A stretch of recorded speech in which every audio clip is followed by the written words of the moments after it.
ரித்தனியா அவர்களோட வழக்கு இப்ப ரித்தனியாவுக்கு எதிராக திரும்பி இருக்கிறது.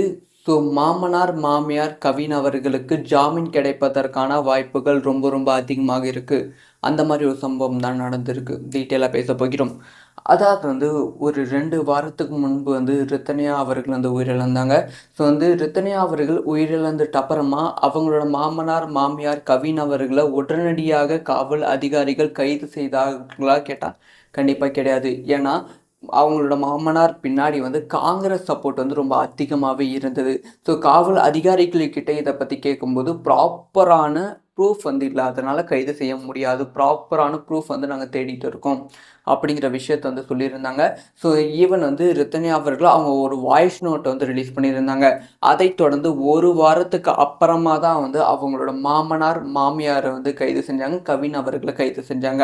ஸோ அவங்க வீட்டில் ப்ராப்பரான ப்ரூஃப் இருந்துச்சு. அதாவது ரித்தனியா அவர்களோட தந்தை என்னென்ன பொருள் கொடுத்துருக்காங்க, ஸோ அது எப்படிலாம் கவின் அவர்கள் பயப்படுத்தியிருக்காங்க, எந்த அளவுக்கு அப்யூஸ் பண்ணியிருக்காங்க அப்படிங்கிற ப்ரூஃப் சேகரித்ததால் கவின், அதுக்கப்புறமா அவங்களோட அப்பா, அதுக்கப்புறமா அம்மா கைது செஞ்சாங்க. ஸோ அதை தொடர்ந்து அம்மாவுக்கு இதயத்தில் பிரச்சனை இருக்குது. ஸோ அம்மாவை மட்டும் கைது செய்ய வேண்டாம் அப்படின்னு சொல்லி ஒரு கோரிக்கை நீதிமன்றத்தில் வச்சாங்க. அந்த கோரிக்கை 1 வாரம் விசாரணை செய்யப்பட்டது. அந்த கேப்பில் கவின் அவர்களையும் அவங்களோட அப்பாவையும் கைது செய்து சிறையில் அடைச்சு வச்சுருந்தாங்க. ஸோ நீதிமன்றம் ஒரு உத்தரவு போட்டது. ஸோ தாய்க்கு நிபந்தனை கிடையாது. ஸோ தாயும் இந்த ஒரு விஷயத்துக்கு துணை இருந்திருக்காங்க. ஸோ அதனால் நிபந்தனை கிடையாது, அவங்களையும் கைது செய்ய வேண்டும் அப்படி சொல்லி காவல் அதிகாரிகளுக்கு உத்தரவு கொடுத்துருந்தாங்க. அதனால இப்ப 3 பேரும் சிறையில் இருக்காங்க. இந்த சமயத்துல மீண்டுமே சென்னை உயர்நீதிமன்றத்துல இன்னைக்கு ஜாமீன் மனு தாக்கல் செய்யப்பட்டிருக்கு. ஸோ இதுக்கு முன்பு ஆல்ரெடி ஜாமீன் மனு இந்த 3 பேருக்கும் தாக்கல் செய்யப்பட்டது. ஆனால் ஜாமீன் மனு விசாரித்த அன்னைக்கே தள்ளுபடி செஞ்சுட்டாங்க நீதிபதி. அதைத் தொடர்ந்து இன்று மீண்டும் இந்த 3 பேருக்கும் ஜாமீன் மனு தாக்கல் செய்யப்பட்டது நீதிமன்றத்தில். ஸோ அந்த விசாரணை நீதிமன்றத்துக்கு வந்தது. அப்போ காவல்துறை சார்பாக ஆஜரான வழக்கறிஞர் அவர்கள் ஸோ இந்த ஒரு விசாரணைக்கு எங்களுக்கு கொஞ்சம் டைம் வேண்டும், ஸோ நாங்கள் பதிலளிக்க டைம் வேண்டும் அப்படி சொல்லி காவல் அதிகாரிகள் கேட்டிருந்தாங்க ஜாமீன் மனுவை பற்றி. அதுக்கு நீதிமன்றம் உங்களுக்கு நான் ஜூலை 30ஆம் தேதி வரைக்கும் டைம் தரேன். ஜூலை 30ஆம் தேதிக்குள்ளே இதுக்கு நீங்கள் பதிலளிங்க. இந்த ஒரு விசாரணையை நான் ஜூலை 30ஆம் தேதி தள்ளி வைக்கிறேன் அப்படிங்கிற விஷயத்த நீதிமன்றம் சொல்லிவிட்டது. இப்போ இவங்களுக்கு ஜாமீன் கொடுப்பதால் என்னென்ன விஷயங்கள் நடக்க போகுது அப்படின்னு பார்த்தீங்கன்னா, ஒருவேளை இவங்களுக்கு ஜாமீன் கிடைத்து விட்டால் ஆதாரங்கள் அளிப்பதற்கான வாய்ப்புகள் ரொம்ப ரொம்ப அதிகமாக இருக்கு. ஸோ ப்ராப்பரான ப்ரூஃப் இல்லாததால் இவங்களை, அதாவது கவினோட அப்பா அம்மாவை 1 வாரம் காவல் அதிகாரிகள் கைது செய்யாமல் இருந்தாங்க.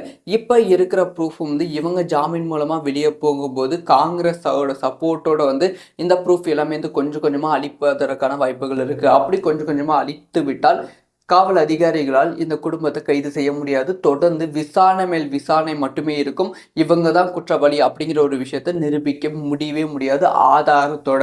ஸோ அதனால் ஒரு பெண்ணுக்கு ஒரு ப்ராப்பரான நீதி கிடைக்காது.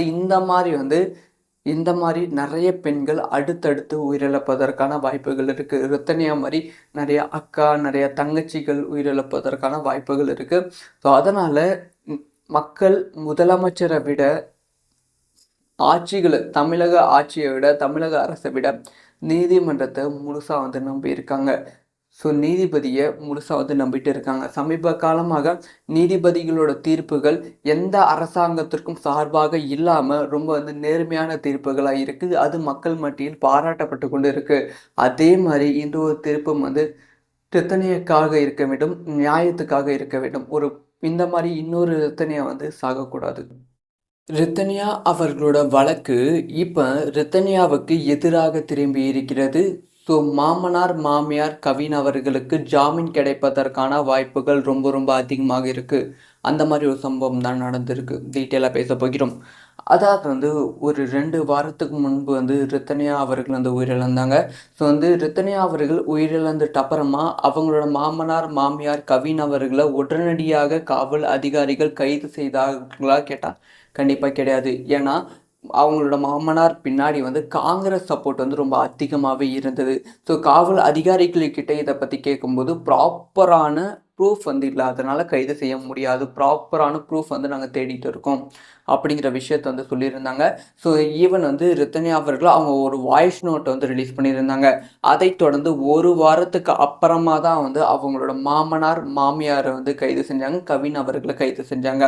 ஸோ அவங்க வீட்ல வந்து ப்ராப்பரான ப்ரூஃப் வந்து இருந்துச்சு. அதாவது ரித்தன்யா அவர்களோட தந்தை வந்து என்னென்ன பொருள் குடுத்துருக்காங்க, ஸோ அது எப்படிலாம் வந்து கவின் அவர்கள வந்து பயப்படுத்தியிருக்காங்க, எந்த அளவுக்கு அப்யூஸ் பண்ணியிருக்காங்க அப்படிங்கிற ப்ரூஃப் வந்து சேகரித்ததால் வந்து கவின், அதுக்கப்புறமா அவங்களோட அப்பா, அதுக்கப்புறமா அம்மாவ வந்து கைது செஞ்சாங்க. ஸோ அதைத் தொடர்ந்து வந்து அம்மாவுக்கு வந்து இதயத்தில வந்து பிரச்சனை வந்து இருக்கு. ஸோ அம்மாவ மட்டும் கைது செய்ய வேண்டாம் அப்படின்னு சொல்லி ஒரு கோரிக்கை வந்து நீதிமன்றத்தில வந்து வச்சாங்க. அந்த கோரிக்கை வந்து 1 வாரம் வந்து விசாரணை செய்யப்பட்டது.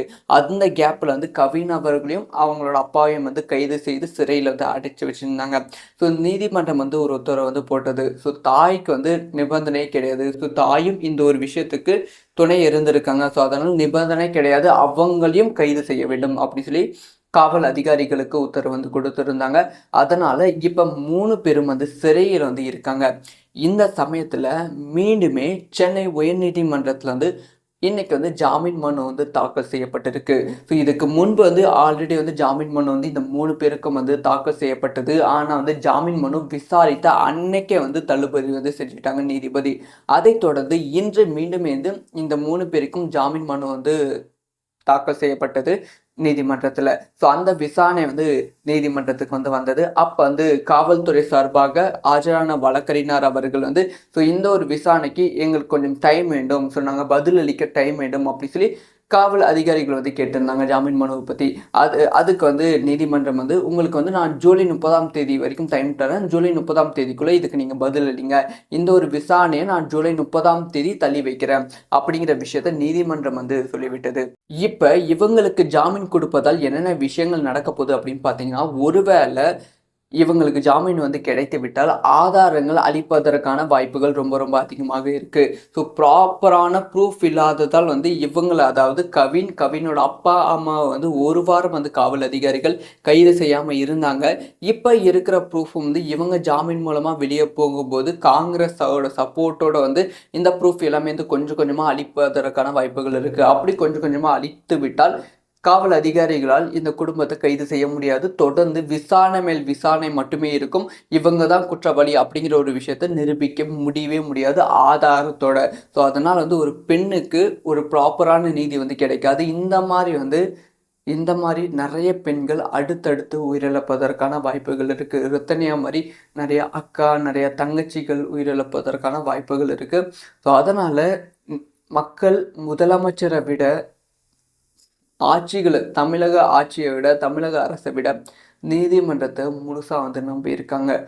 ஸோ நீதிபதியை முழுசாக வந்து நம்பிட்டு இருக்காங்க. சமீப காலமாக நீதிபதிகளோட தீர்ப்புகள் எந்த அரசாங்கத்திற்கும் சார்பாக இல்லாமல் ரொம்ப வந்து நேர்மையான தீர்ப்புகளாக இருக்குது. அது மக்கள் மத்தியில் பாராட்டப்பட்டு கொண்டு இருக்கு.